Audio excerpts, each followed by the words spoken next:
All right. Assalamu alaikum, everyone. I believe we should be online now. Assalamu alaikum. You will be, just double check that. Okay, Sanai, I think you are now co-host, so you would be able to, inshallah, help me with admitting folks into the meeting.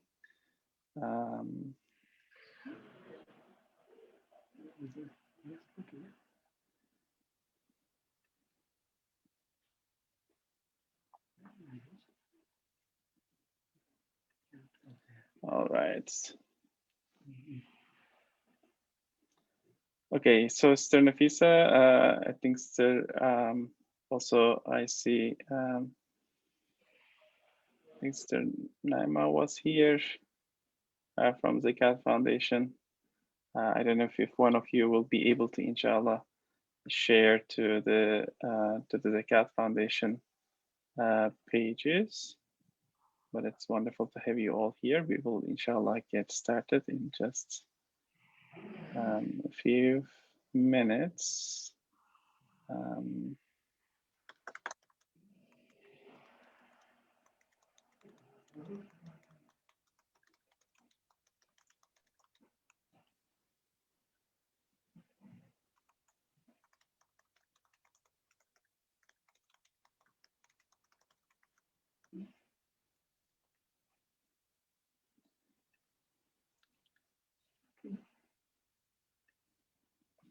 All right. Okay, Bismillah.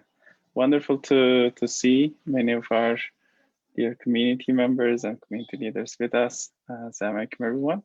My name is Ahmet Tekelioglu, and I am the Education and Outreach Director at CAIR-Philadelphia. I will be leading tonight's lecture / presentation. We wanted to have this program, and let me just, start again. Okay. All right. Once again, Bismillah and Assalamu alaikum, everyone. My name is Ahmet Tekelioglu, and I am the Education and Outreach Director at CAIR-Philadelphia. I am someone with an academic background in the study of Islam in America. What we are going to do today, together with Zakat Foundation, and I'm grateful to Zakat Foundation for their invitation, Sister Nafisa Majid from Zakat Foundation Center in Delaware, Jazakumullah khair for this initiative and for getting us to get started on this critical conversation. Together with me on the call, helping me, especially coordinate the waiting room and other technical aspects, is our community organizer, Brother Sanai Parker, from CAIR-Philadelphia as well. And I know that, currently we are live on the CAIR-Philadelphia Facebook page. I believe this will be shared to the Zakat Foundation pages, both in Delaware and in North Carolina, and also to our third partner, our wonderful brothers and sisters at Islamic Society of Delaware, Masjid Ibrahim. I believe we are also live on that page. So alhamdulillah, thank you for joining us from all over the landscape. What I am going to do is Sister Nafisa or anyone from one of the partner organizations, if you would like to say anything, please go ahead, inshallah. But once again, we are grateful. With that, if Sister Nafisa, anything from your end?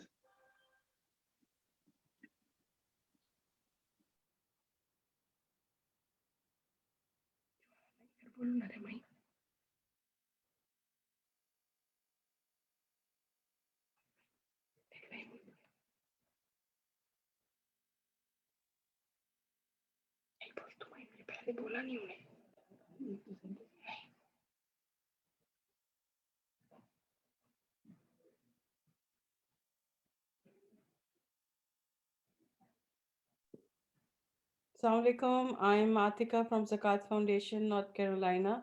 Sister Nafisa, I think you're not muted. So we're basically a charity organization, non-profit organization. We have our head office in Chicago, and we have an office in Delaware and another office in North Carolina. Actually, not an office, a community center.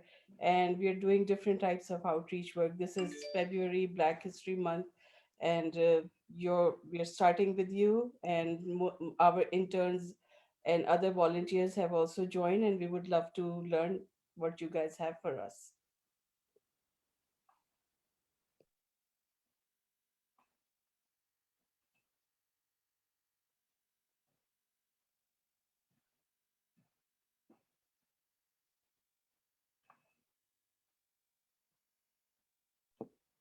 Brother, you are muted.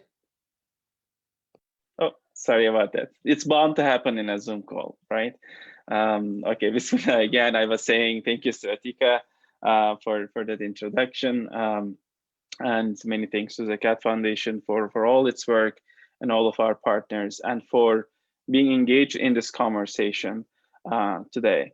What I'm going to be bringing you is material from my doctoral research, which focused on four African American um, institutions, masjid histories, and among other things. So our hope with this program, and at CAIR-Philadelphia, we have started African American Muslim Legacy workshops a few years back, is to especially engage with segments of our American Muslim community that may not have, deep engagement or knowledge about the African American Muslim experience. Obviously, our leaders from the African American Muslim community are our teachers, and many of the material here is one that I am grateful to them for. What we are going to do as well is we are also going to talk about our intentions and our limitations, right? So what we are going to be talking about in the end is to both provide you with some resources, but at the same time to highlight a few critical conversations that in the American Muslim community we have been having, and hopefully, inshallah, we'll be having an interactive session at that with your questions and with your comments and insights. So the first thing that we will do is a broad overview of American Muslim history. Second, then we will take a detailed look at um, the African American Muslim history and experience more specifically. Fourth, we will look at some of the difficult questions for our own community, especially around the conversation on intra-Muslim community racism. Now, finally, we'll look at some resources, especially coming from within the African American Muslim community, that we can all refer back to. Now, very quickly, um, about in the United States, about 20 to 30% of the Muslim population is Black, African American, African, and the majority of that is African American Muslims. And as you can see on the data from Pew Research Center, this is a very young population. The American Muslim population is a young population.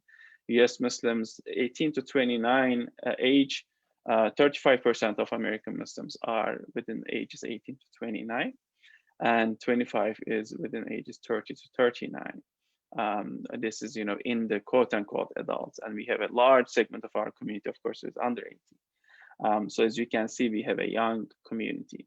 And in our American Muslim landscape, we can see that no single country is origin for more than 15% of the population. Um, Now, American Muslim community or population is small, and again, Pew Research Center has more conservative numbers, which is currently stands at around 3.45 million Muslims in the United States, which makes up about 1% of the population. But as you can see in this graph, that it is bound and projected to grow and become the largest minority in the United States. Now, here in this image, and if I don't know if some of you can maybe join me in putting this in the comments, but what are some of the names that you recognize here? I'm curious. We have put in 5. Okay, I'm going to do this just for a minute. 5 images. Okay. So Nafisa says Kareem Abdul-Jabbar. Indeed. Satika is noting Imam Sheikh Zaid Shakir, the Imam of America. Sometimes he is known. Here on the right side corner is Imam Jamil Al-Amin, also known as A. Trap Brown, currently imprisoned, and we pray for his health and his freedom, inshallah, who was active in radical politics in the Black Panther Party, and then became one of the leaders of a Muslim community in Atlanta and get connected to the Darul Islam movement, one of the African American Muslim movements that we are going to look at. In the middle, as I think Brother Malik is noting, is yes, Ilyasa Shabazz, Malcolm X's daughter, here, right? And this individual here is someone that unfortunately not too many people know, but also another NBA legend, Mahmoud Abdul Rauf. Mahmoud Abdul Rauf at the time became sort of there was a news cycle around him because he had refused to stand up for the American anthem, thinking of its different connotations and its different meaning layers, and he was essentially just punished with a long sort of absence at the time. Just give me 1 second, everyone, so that I can actually remove some of these, so that hopefully this should give us a better view, and I will also have a sort of better look at the comments. Thank you. So this was wonderful, right? Now, if you look in the next slide, you can see. I think maybe some of you will be familiar with what you are seeing here. Masjid Al Razak from Durham, right? And as many of you may know, that is a masjid that transitioned from the Nation of Islam, and it used to be Temple 34 of the nation. And on the right hand side is nearby in Wilmington, mashallah, the beautiful Masjid Kawthar, the inside, one of the key institutions in Delaware, with Imam Rodolph Ali and the community members sacrificing and doing a lot, mashallah, on the path of Allah. We are inshallah going to have the opportunity to talk a bit more. For example, right, Masjid Kawthar's history goes back to late 1950s, that period when Malcolm X is touring around the country and establishing institutions within Nation of Islam, at the time called Temple, right? So Temple 12 here in Philadelphia, Temple 7 in New York in Harlem, Malcolm X's Temple 12, Temple 11 in Boston, and as such, we'll talk a little bit about that. Right, the broad historical outline or the broad historical view of American Muslim history, then of course, is going to start with the slave trade and enslaved Africans being brought to America. Then we will talk a little bit about early immigration that takes place in late 19th and early 20th centuries. Then African American migration to the north in the interwar period gives us, a very sort of vibrant religious life in urban centers across, especially on the northeast and central and in the central west, and that leads us to have a number of different organizations and movements. And we are going to see that the new wave of immigration in post World War II period brings more Muslims into the United States. And of course, in the 1930s, the Nation of Islam is established, and it's going to be one of the key segments of the story that we are going to see very soon. Now, the second aspect is, 1965 in the United States changes its immigration quotas, which starts then bringing in increasing number of Muslims from what we would call the Muslim majority nations. And that is the immigrant community, if you will. It's more settlement and its institutionalization takes place. There is again a number of things that we would need to look at that. And then, of course, there's the institutionalization in the 1970s and onward, both within the African American Muslim community and the immigrant Muslim community.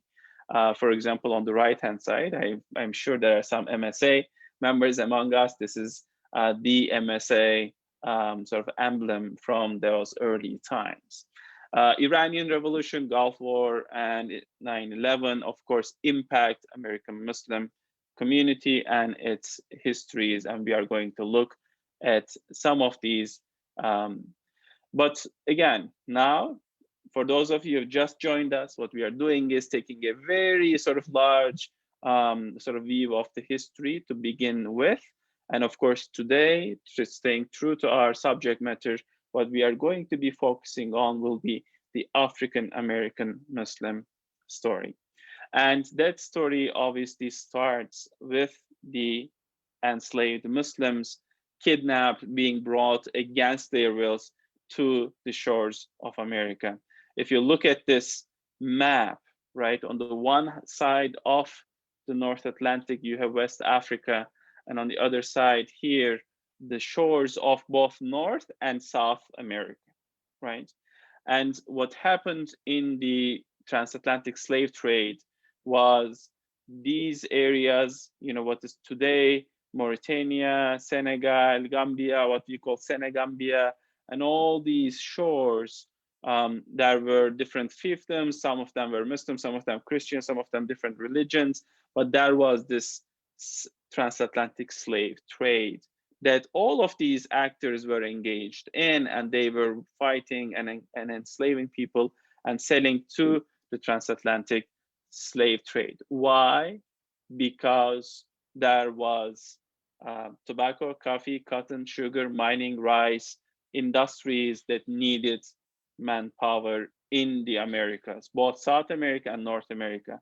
As you can see, a lot of people were brought to South America, and then a lot were also, brought into the what is today North America, what is today United States.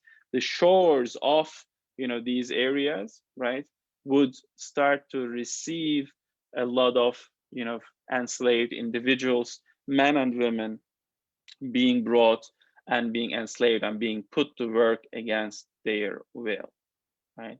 So this includes West Indies, Central America, South America, and then of course, the shores of the eastern seaboard of the United States.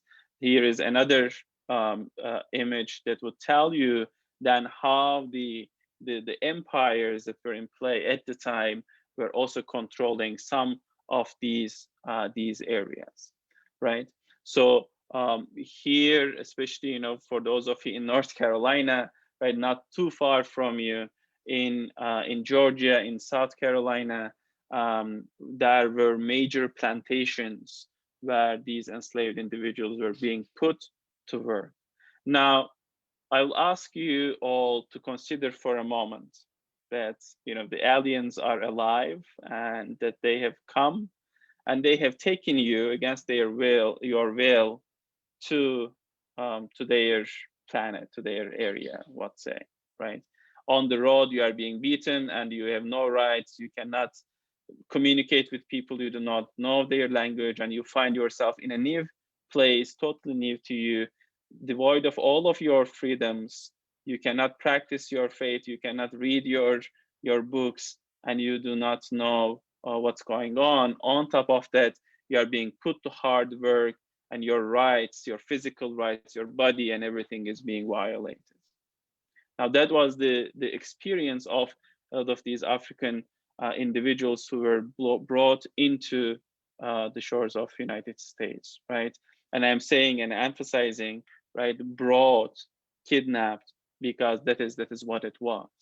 And in those conditions, I think, you and I should ask ourselves, would you and I be able to keep our faith or not? Now, today we have many stories of these African men and women who were brought against wills to America, who kept their faith intact despite difficult conditions. Now, many others either died, many others either, lost touch with their faith. Imagine for 40 years not being able to practice, not being able to congregate, not being able to do anything, right? So that is an important thing. Whereas consider, if you are taken today, what would be on your minds? Which verses, which surahs, what books have you memorized? Bilali Muhammad is one of these individuals who was born around 1770 in the city of Timbo in Guinea. Right, he was a highly educated individual, and he was brought into Sapelo Island in Georgia, right off of the coast of Savannah. Right, and Bilali Muhammad's experience, right, tells us a lot about what this individual went through. Right, he finds himself imprisoned and enslaved, and still, he was able to write down. And we have this document, for example, from him, which was a legal opinion in the Maliki school, um, of a Tunisian scholar that he had memorized as an intellectual person, and he put this down on paper. Right, this document has survived. Omar ibn Said's story, and today there is an archive dedicated to his name in the Library of Congress, right, is another one of these stories that we have learned. He was born in 1770 in what's today modern day Senegal, right? So if you look here, right, so essentially from here, he was brought into the Americas, right? And Omar ibn Said's, story is that he arrives in North Carolina in 1807, and he is imprisoned by different slaveholders, right? He writes in his memoirs saying that some of them were sort of people who were slaveholders. I mean, let's put that, out there, but that they treated him better than others, and others were really cruel and all, right? And he was also a learned man, and he would write down um, scholarly work, and he would write down in Arabic for people around him. And sometimes, unfortunately, some of his word was confused to be, for example, the Lord's Prayer.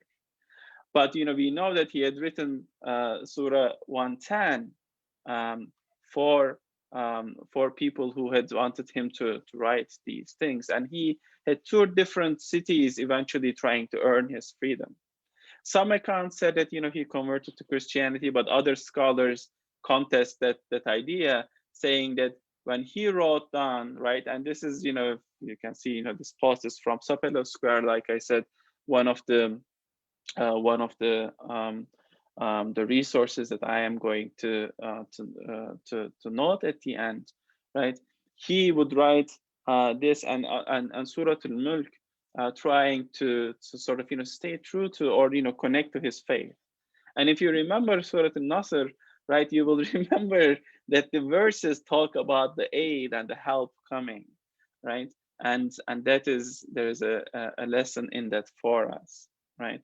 So his collection is now, for example, with the Library of Congress. There are many other individuals whose stories are now being unearthed, whose stories we are now finding, whose collections we are now seeing. If you look at, right, the numbers in the 15th, 16th, 17th century, when these enslaved individuals were brought into the United States, some scholars say that about 30% of these enslaved individuals were Muslim, right? That were brought into the United States. When you go to the graveyards, when you go to the newspapers of the time, you will find a lot of Muslim names in Georgia, in South Carolina, Pennsylvania, New York, Virginia, all over the place, right? So the historical records then indicate to us that there is a lot that they have composed, and we are now finding more about them. here, for example, I believe this is a paper from the 1890s, an individual named Old Lizzie Gray, for example, who said that, she became a Methodist later on, but she would say that, she was educated in her youth under the influences of Mohammedan tenets. This is a newspaper article about her, right? Many individuals like this. So this connection to the enslaved Muslims and their histories and the lessons we have from that time is really core and important as we continue to reflect on these these aspects. Now, there are many resources that many of you can go and look at. There is a book and a movie made out of that book called Prince Among Slaves, about that history, as well as you can see Sylvain Diouf at the New York Public Library has written an important book called Servants of Allah, African Muslims Enslaved in the Americas, book that has become a reference work as well. Obviously, each of these works that I'm mentioning here have different aspects into it, including, for example, this book by Dr. Terry Alford. Now, what happens to these individuals, as we have said, that many of them, unfortunately, either do not survive or lose faith with their lose their touch with their faith, or we do not have established lines of work. There are individuals, obviously, who can say that, hey, my grandfather was brought here as an enslaved individual and earned his freedom, and I came here and all of that. But of course, as you will remember from our historical procession, that time, of course, with the inclusion of, segregation, Jim Crow, and all of that, right, it would become really difficult for folks to hold on to their faith. Many also were converted into Christianity by the slaveholders themselves, who had subscribed to what we call the idea of, this sort of, serving them by doing that, right? So that comes with that white privilege and that white supremacist idea as the cores of it. Now, the early Muslim immigration and early conversions into Islam, then start, and this is what we are going to start looking at now.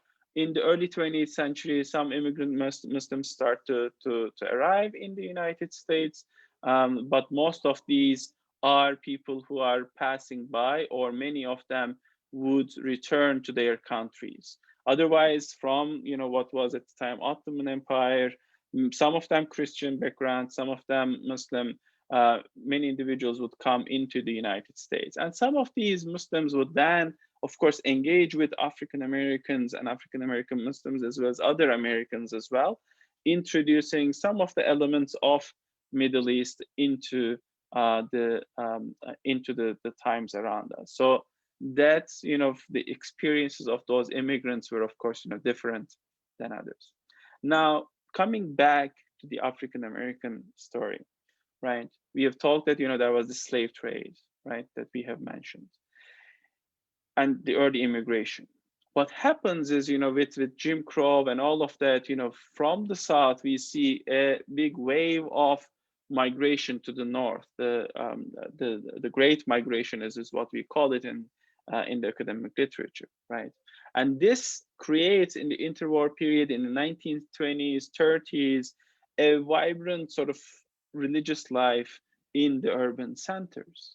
What happens is some of the African Americans were blaming Christianity and the Christian white supremacists for the plight that they were experiencing.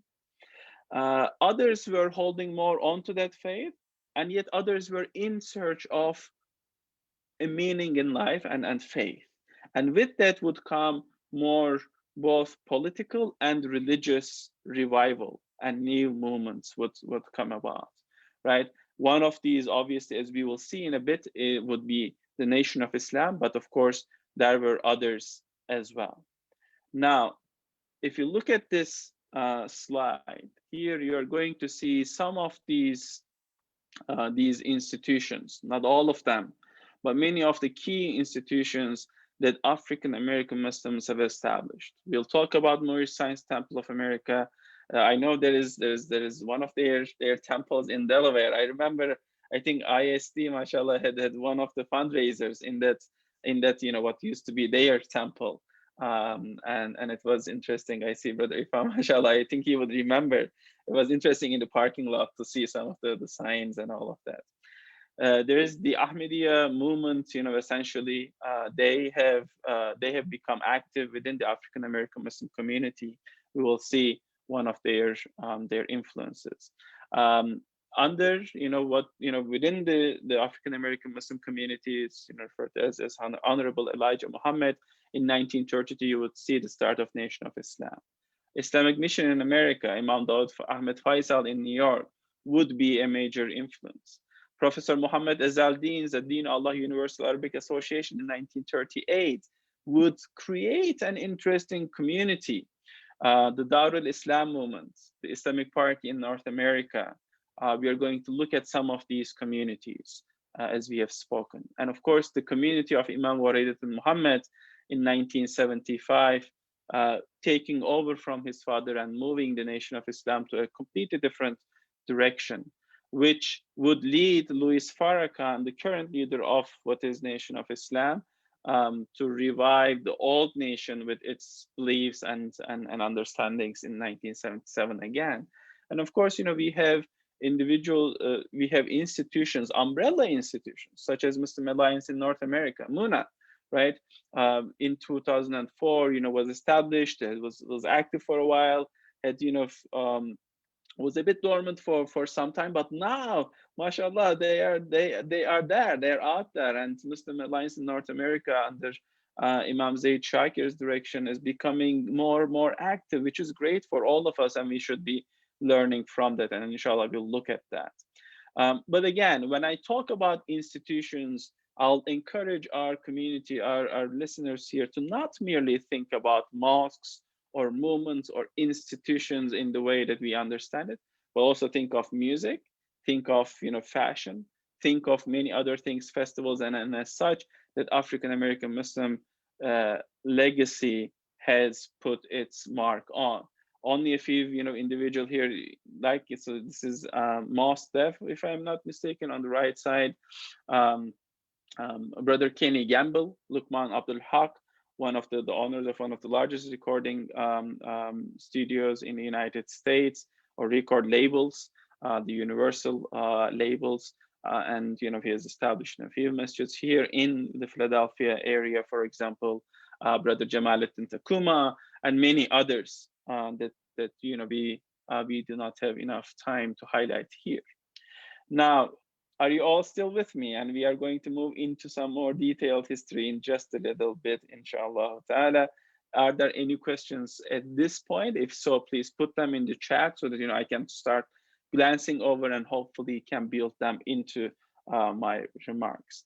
We are again, let's start with a few, of the images. As you can see here, right, the annual Imams conference from the community of Imam Waridat Muhammad, for example, right, highlights a number of individuals here, many beloved teachers, some of them from our areas.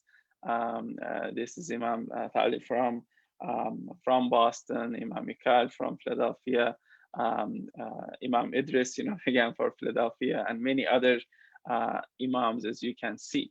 And here you have an image, for example, from the 1940s, the community, this is a convention of the time.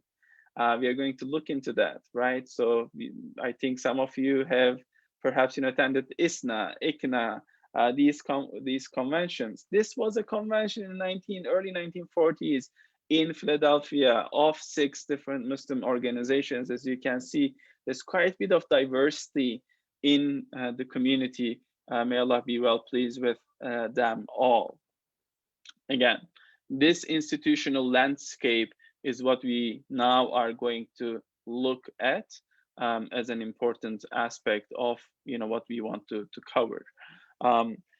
Both political and movements and connections to Africa were, for example, important under Marcus Garvey's movements, which would inform different organizations, including the thinking of Malcolm X, inshallah, down the line. You can see here, that impact of the Ahmadiyya mission, which was important. Here, of course, we are not discussing anything in terms of theology, but the impact of this was that, the Ahmadiyya movement's missionaries in the United States saw that they could speak to the plight of the African Americans and started to do that work with them, and then, introduce them to a sort of, version of Islam that they were mentioning to them, which would be impactful in different communities if you look.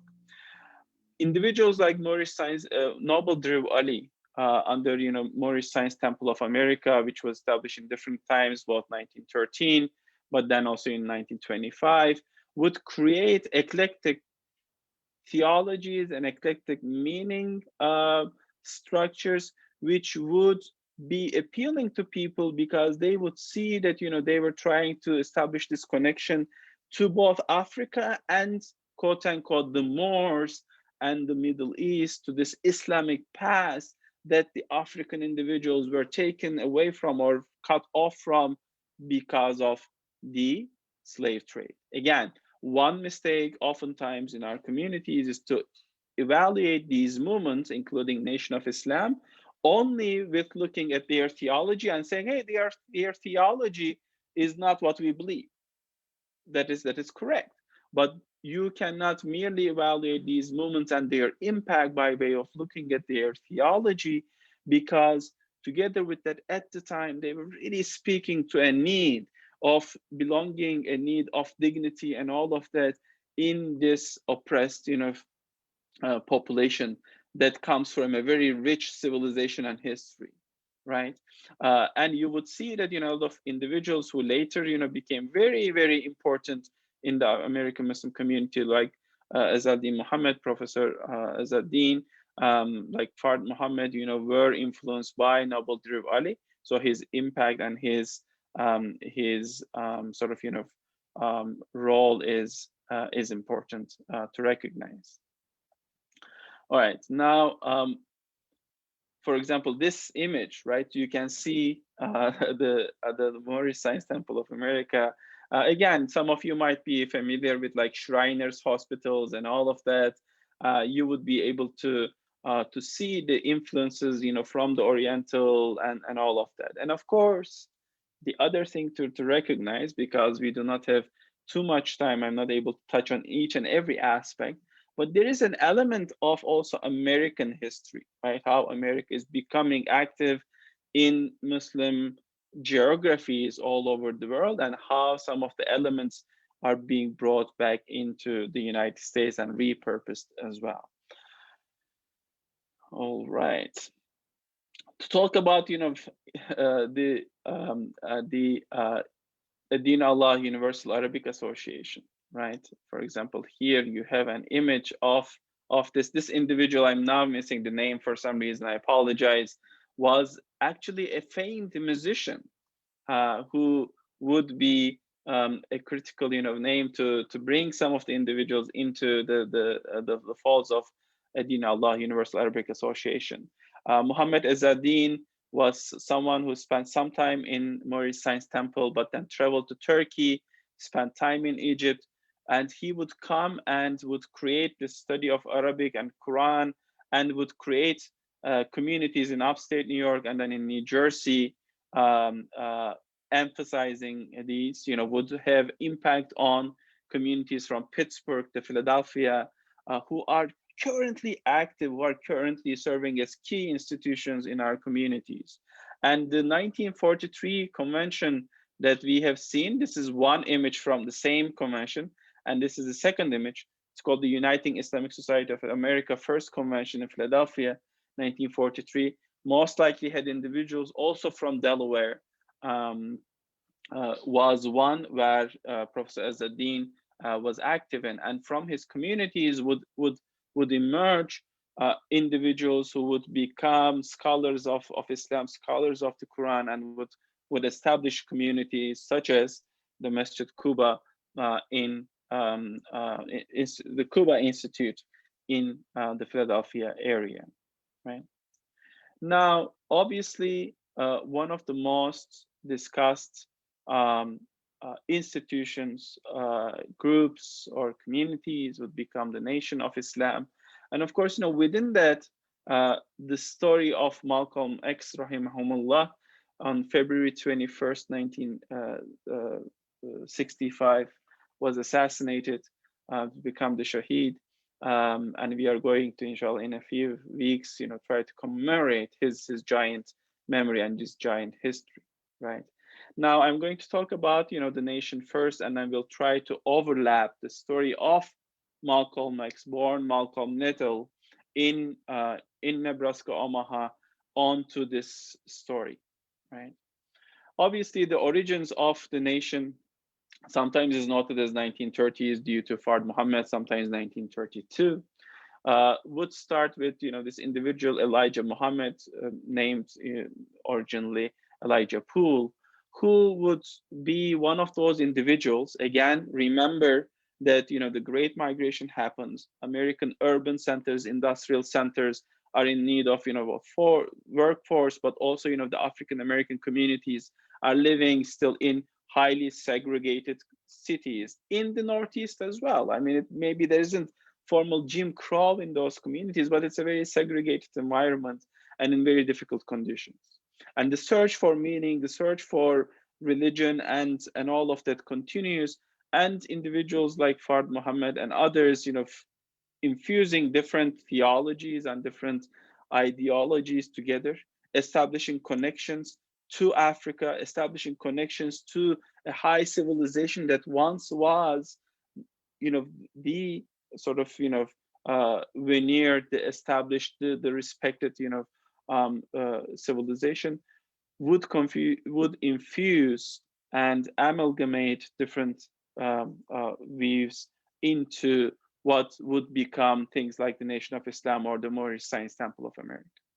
Obviously, Black separatism and Black self control and self rule, taking ownership of their lives, was the main message of the nation that reverberated with individuals starting in Detroit, Chicago, and that hub, and would then slowly start becoming more and more vibrant across the United States.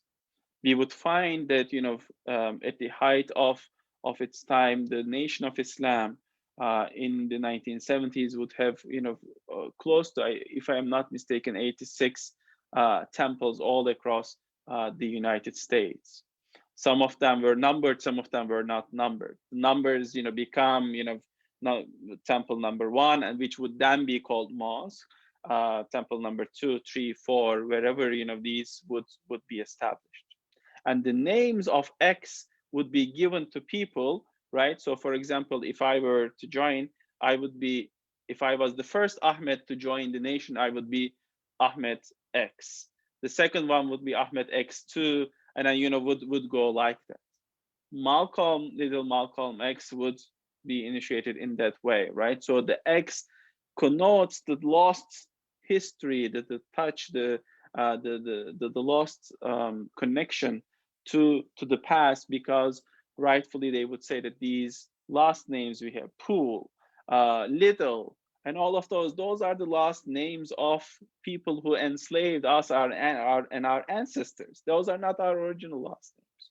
And this idea of elements of self-help, the kinds of thinking that would bring in different explanations around the evilness of the whites and all of that. There's interesting theologies within that, called like the tribe of Yaqub, the mothership, and all of that would bring these in. But again, our community makes a mistake of merely focusing on those. And of course, merely focusing on the fact that, obviously, from a point of Tawheed, the nation's origins, as they were discussed, were obviously, things that everyday Muslims, would not subscribe to. But imagine large people, numbers of people coming into this, not only looking at that, but essentially looking at all these elements where the nation were able to establish businesses for the community, establish newspapers, right? Muhammad, speaks, right, emphasizing re-educating, establishing the Sister Clara Muhammad schools, right? The University of Islam, which was what it was called in the early days, right? Um, um, the fruits of Islam, a young sort of a youth group, so to speak, businesses, fish sort of factories, and all of that. It would then become this whole interconnected thing, right? So the temples then obviously would start to flourish, and Malcolm X's life overlaps with this process, right? So he's born in 1925. His father is killed. Those of you have read either the autobiography by Alex Haley or have watched the movie directed by Spike Lee will of course remember those scenes.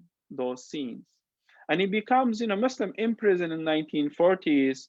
In 1946 he accepts the nation of Islam, and coming out on parole in 1952 he would go to Detroit, Chicago. At the time Elijah Muhammad was in Chicago, and would start studying, and soon enough would become the national spokesperson for the nation, which would not merely mean that he would stay put there, but he would continue and tour around the country, talking to press, talking to communities, living very sort of humbly, but establishing different temples of the nation, right? So I was able to sit down and listen. The late brother Hassan, who recently passed away, may Allah be well pleased with him, brother Richard Hassan, who was roommates with Malcolm X in Philadelphia, right? Establishing the connection, selling the Muhammad Speaks newspaper, standing on corner stores, and all of that, and doing what you and I could call, dawah to individuals.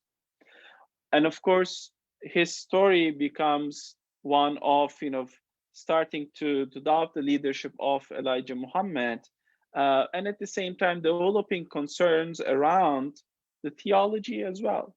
Now there is of course Malcolm X had went to Hajj in 1964, and we all have those scenes and remember it. But there is a mistake that is being done, which is that Malcolm X does not start merely realizing problems around theology and other things with the nation in 1964. If you look, he had already been someone who was traveling internationally and also engaging with other Muslims, both from within the African American community and the immigrant community in the United States, on theology, on politics, and other things. So those connections and those question marks and all are not merely a function of the Hajj. It's not like an overnight process. And coming back, he would establish his two institutions. One was a political institution, and one was a mosque, the Muslim Mosque Incorporated, which later becomes Mosque of Islamic Brotherhood in New York. And we are going to look at one of the newspapers of that mosque. And of course, he is assassinated in 1965. For those of you who are 40 like me or younger, Malcolm died at the age of 40, right? 40. So that's a lesson, for us, the things that he was able to do in his life and his legacy, right? So beyond the nation and beyond, the confines of the United States, bringing people into the folds of Islam, you will look and find that many of the individuals, both from within the African American community and otherwise, have been brought into the folds of Islam merely by looking at reading the book on his life, watching the documentary, being inspired by what he was doing and saying. And there's a lot more for us to do that. I know there's the recent One Night in Miami, which is very sort of popular. But of course, I would like to caution some of you that many of our leaders, like including, for example, our own Imam Idris from Philadelphia and others, have problematized the film, saying that it does not portray Malcolm and other characters properly and with the context that they would need to be evaluated in. Now, this is not merely a session on Malcolm. So I'll cut it here, but inshallah we can explore some questions. Now, one of the things that I would love to caution also you is that the reason why we know so much about the Nation of Islam and so much about Malcolm X is exactly because the FBI was keeping tabs on the Nation and on Malcolm X, which are today available. I did not break into the FBI website and bring you these slides. These are now publicly available. You can go and read these, and it's also a cautionary tale for you and I, for all of us. I mean, I work for CAIR-Philadelphia, Muslim civil rights organization, obviously. So I am maybe more aware, but the FBI, the American government, in its efforts to try to both understand and suppress the success of these institutions, was surveilling and had infiltrated almost all of the institutions that we have highlighted here, including the Moorish Science Temple. And academics today are all sort of part of our knowledge about these come from now public records from those times. And of course, here you have both Malcolm X and Muhammad Ali portrayed with their families. May Allah be well pleased with them both. Right, the story of Muhammad Ali has similarities to Elijah Muhammad. Both of them refused to go to war, right? Refused to go to be enrolled, and both of them paid that with a lot. Elijah Muhammad was imprisoned. His son Imam Warid Muhammad was imprisoned because of his refusal to go, and of course, Muhammad Ali himself was imprisoned. And again, institutions are not only like these big movements, but also things like, as you can see here, the bean pie, right? A very sort of particularly African American Muslim sort of food, and wonderfully delicious at that. I don't know if Sister Nafisa or Sister Atika, have spots for us in either Delaware or in North Carolina, maybe Masjid Kevsar and other places. But yeah, so that's something not to be lost. Now, for some of the other moments, again, I'll come back here just a minute to remind us all, sorry, of what we are covering, right? We have talked a little bit about Nation of Islam and some of the other institutions. Groups like the Darul Islam movement, born from Brooklyn, New York, would become places where, especially, emphasis on positive change and emphasis on a more political, maybe more activist viewpoint would be particularly important. The newspaper that's published by the Mosque of Islamic Brotherhood in Harlem under Imam Talib's direction, which is the heir mosque to Malcolm X's mosque, for example, for many years have published this newspaper called The Western Sunrise, right? And I'm going to show you, this is a project that I am involved in at George Mason University together with our dear brother Abbas Barzegar, Dr. Abbas, and I know that he is collaborating with Zakat Foundations, different educational initiatives, mashallah. This is his project that's from Georgia State. We brought to George Mason after Malcolm.com. I'm going to show you has the archives of some of these movements, and we are inshallah trying to expand these. If there are community members and our leaders who are connected to the movements watching us, we would love to be in touch. Our dear sister Kamila Abdul Khabir's Darul Islam collection webpage gives us a lot of information about the Dar, about this movement that currently, of course, has many connected masjids and communities from different parts of the country. Is an important element of radical politics, Islam, quote unquote. I am going to use this quote unquote Orthodox Islam that became reinterpreted within the the urban centers, and the Dar and other movements have especially have done a great deal of work in the prison systems in the United States, continuing into today. But the highlight of the Dar was at the time. And of course, these institutions again would establish their educational centers, would establish institutions that would be really important, functioning publications, businesses. And in the immigrant Muslim experience, sometimes what is being lost is that 1970s, 80s, 90s also overlap with that story of, on the one hand, segregation, um, um, economic problems, cities being swiped by different epidemics and all, where the community members would be struggling to hold Islam and to bring people into the fold of Islam. And that story, and it needs to be more and more appreciated. And the leaders from within these communities, I think you and I have the responsibility to sit down before their knees and listen to them. Now that's something that all of us, I am sure, including myself, have deficiencies in, but that's something that we need to do more of. Here you have the story of Islamic Party in North America, right? Established right next to Harvard University in Washington D.C.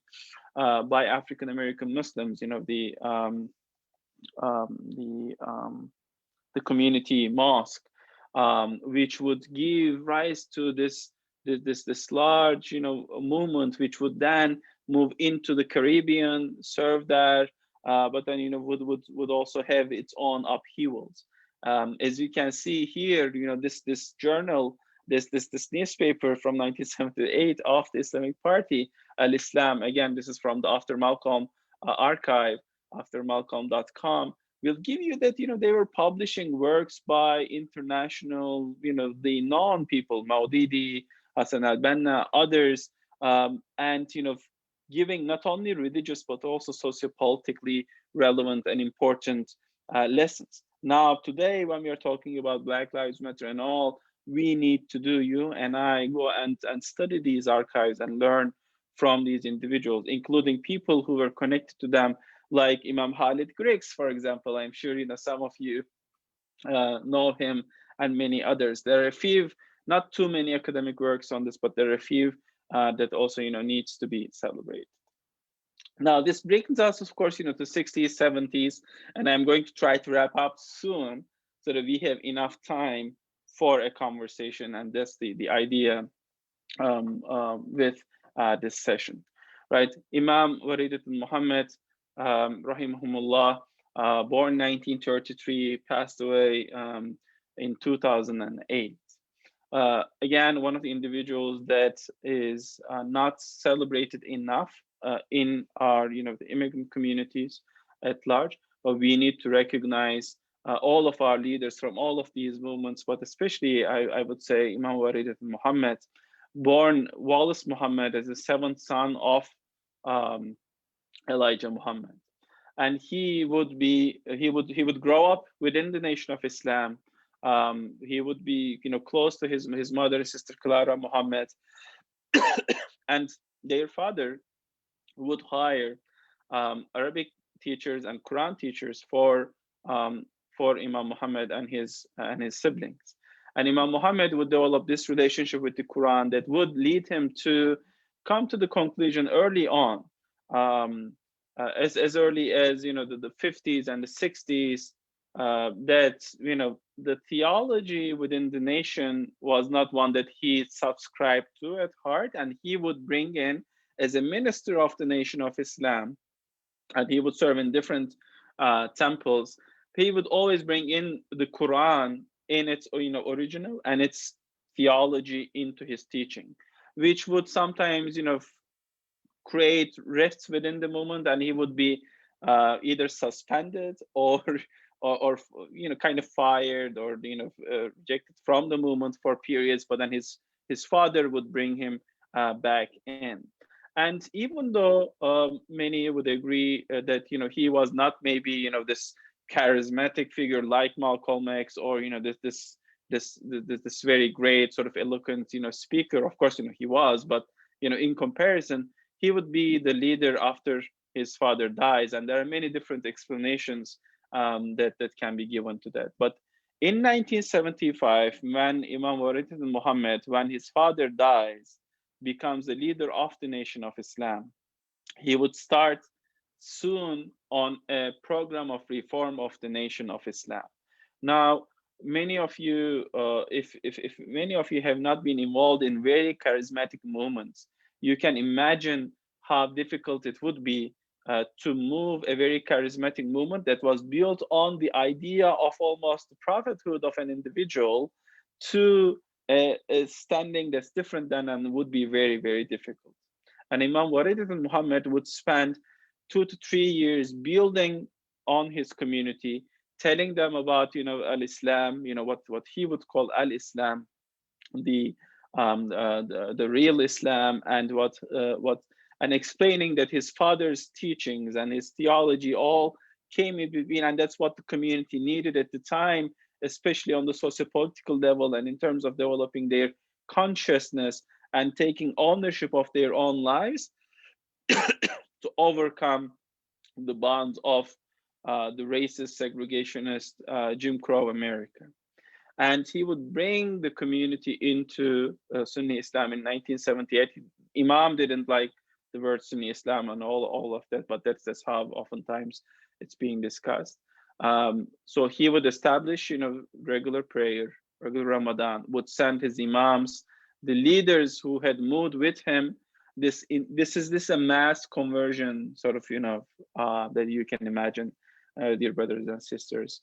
And this process, right, would not become easy, as we will see, we have noted people like Louis Farrakhan and some others who were unhappy with the loss of both economic and other sort of aspects of the old nation, would revive the old nation later on, and at that point they would establish the old nation of Islam.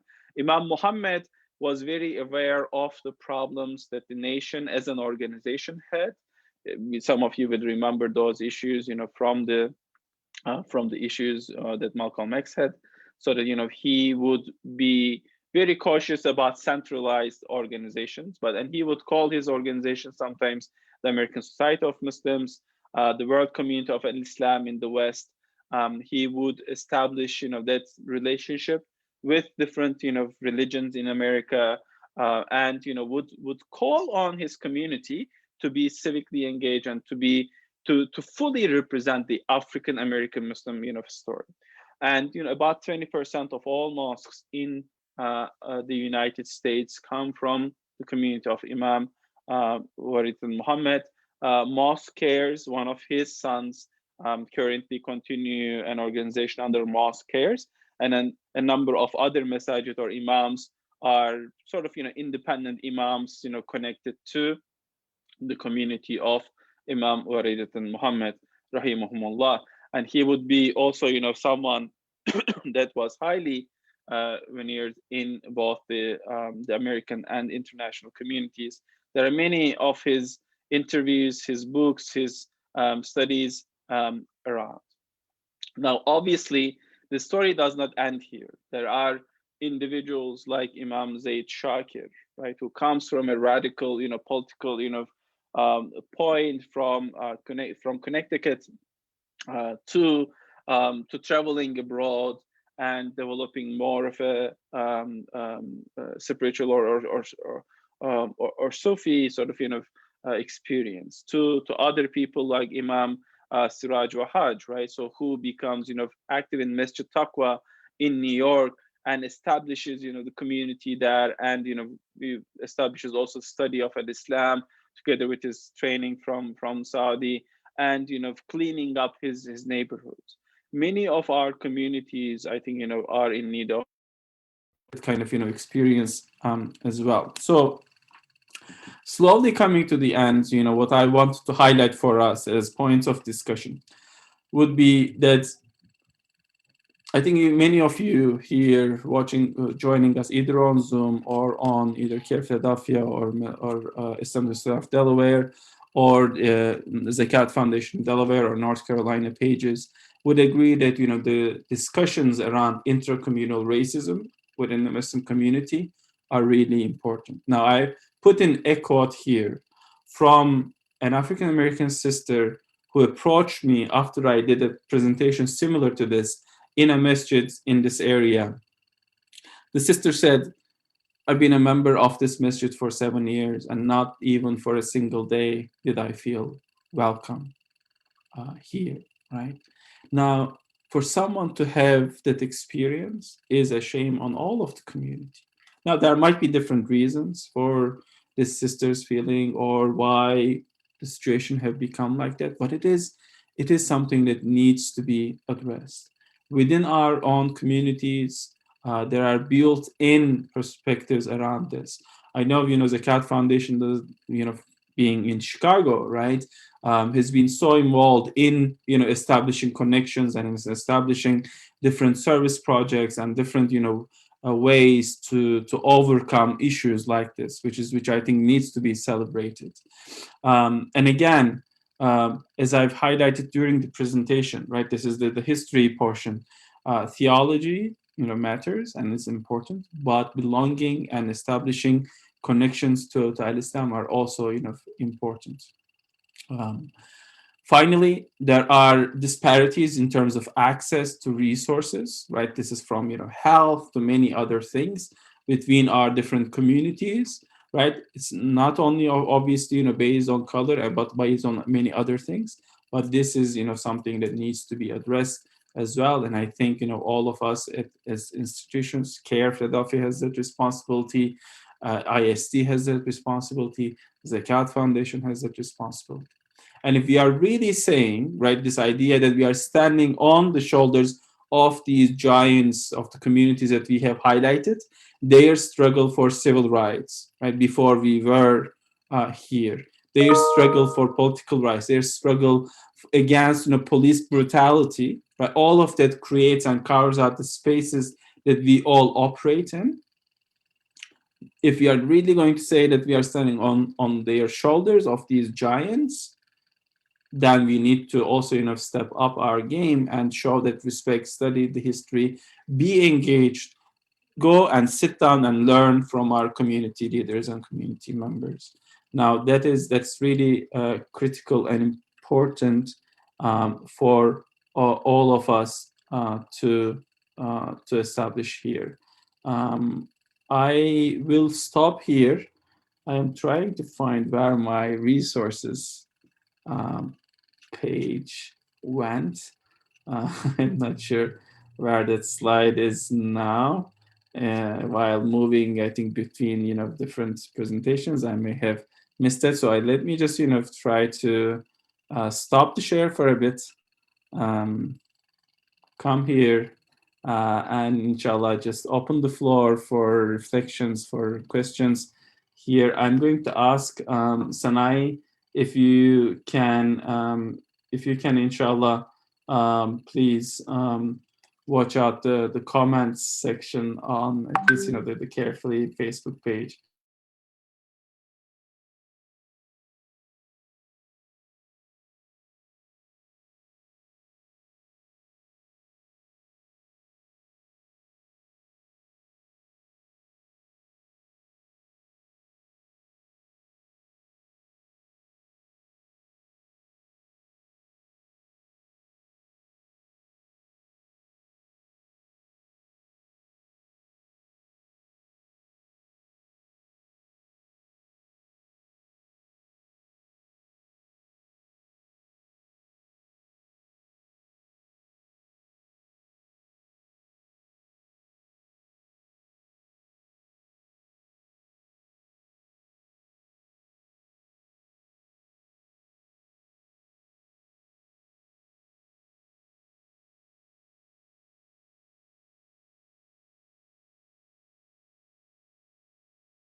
Assalamu alaikum. I don't know if the Assalam, we can hear you now. okay, wonderful. I don't know what happened. I think it was my connection. It got disconnected for a while.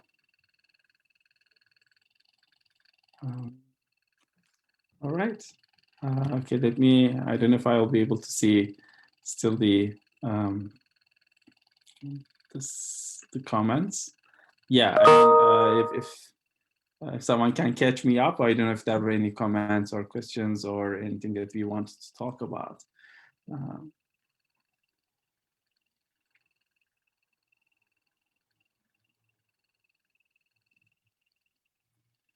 And I don't know if it came up on the slides, but I also, of course, had meant to put my contact information at least for everyone. So if you have any questions or any comments, any feedback, maybe corrections, I would love for you to email me at this address. And of course, I think the important point, especially I think with Tika and Nafisa, what we spoke about, right? The especially North Carolina and Delaware, right? Where Zakat Foundation, in addition to its both national work and its work in Chicago, is doing a lot of work, is establishing, some of those connections, right? So I don't know if you have either stories or lessons from us, from your work that we can learn from. But if there is, we would love to hear that, inshallah. And if not, inshallah, I know that long Zoom calls are often, tricky for us all. So we can, inshallah, also, stop. Okay. But I am. All right. Okay, I'll see if Sister Nafisa or Stratika, anything from your end? And if not, inshallah, I think we can wrap up our session. Jazakallah, we learned a lot, brother, and we are going to have distribution. We are planning to have a book distribution soon about the African American icons, Muhammad Ali and Malcolm X. We are going to a apartment complex. There are African Americans who live there. It's a low income apartment complex, and we are planning to distribute books there. For the kids there to read. So that's another a dawa effort, and also creating awareness about these icons that even these African American communities, the kids don't know. Yeah, absolutely, mashallah. That's wonderful to hear, and I think that learning, that communal learning, is an important thing for us, and we'll hope that inshallah post-COVID we'll also be able to do more, like sharing the same space and learning from some of our giants. Now, just for again, I mean, unfortunately, what happened to Brother Ahmed? yes, please, Nafisa, please go ahead. Thank you so much. I really, really appreciate you coming forward, even with just one request. You said yes to this workshop. I appreciate that. And all that learning summarized in just a small workshop for us. That so informational, so educational. And I hope this creates, or this gives us a chance to work on the interracial or how should I put it, like an understanding between all of us to make everyone feel welcome in our communities, so which the CAIR Foundation aims at, to have social justice between all the communities. So I really appreciate, and I thank everyone for coming, and thank CAIR ISD for partnering. And alhamdulillah, I thank you, brother. Yeah, thank you so much again for what your invitation, your initiative, Nafisa.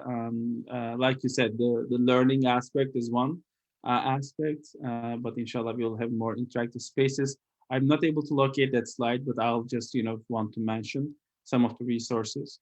I would encourage everyone to check out the Muslim Anti-Racism Collaborative, Muslim ARC's work. Second, Sapalo Square, like you've seen, our colleague, Dr. Suad Abdul Khabir's and her team's initiative, mashallah, is great, and we learn a lot from that. Our aftermalcolm.com website, inshallah, we'd love for you all to visit to engage more with it. Second, third is, there are individuals, there are institutions like MUNA, that Muslim Alliance in North America, MANA, that everyone should be looking at, and scholars like Dr. Sort of Edward Curtis, scholars like Professor Rudolph Bilal Ware, Rasul Miller from University of California, Irvine, Dr. Sylvia Chan Malik from Rutgers, again, Suad Abdul Khabir from Michigan, and many others are writing and producing great work. Books about Muslim African heroes. Yeah, I think there is also an increasing number of work that's being done. Farah Naz, I think you're joining us on Facebook on that, and we'll try to also produce a list and inshallah share with all partners. And I think there's a comment. It would be nice to hear what mosques are doing or planning to welcome all races. That's indeed a very sort of apt and point, really very very critical conversation. I've been engaged with some mosques who are creating more intentional spaces to welcome some of the giants of the communities, and to be sure that for them to address their own blind spots. But like you are saying, it shouldn't be only one or certain mosque. Indeed, it should be everyone. And I think that's a responsibility on all of us, right? So it's a collective responsibility. If one of us, if one aspect fails, we've all failed, and that we need to highlight that. If there are, here students, and if there are here, people from different MSAs, I think you all really play a very, very critical role in making sure and opening up some of those spaces and creating initiatives and intentional spaces for that, inshallah. With that, I will inshallah thank everyone. Thank you also, Brother Sanai, for helping us on the technical aspects. And I seek your forgiveness for any mistakes that I have made. But we hope and pray, inshallah, that as we continue to learn more about this legacy, that we can continue to respect, observe, and celebrate and revive it more, and all of us, inshallah, can do our part in establishing Islam further, and in establishing our understanding of American Islam further. With the Jazakumullah Khair to ISD, to Zakat Foundation, to CAIR-Philadelphia audiences for this. Assalamu alaikum. Have a good evening, inshallah.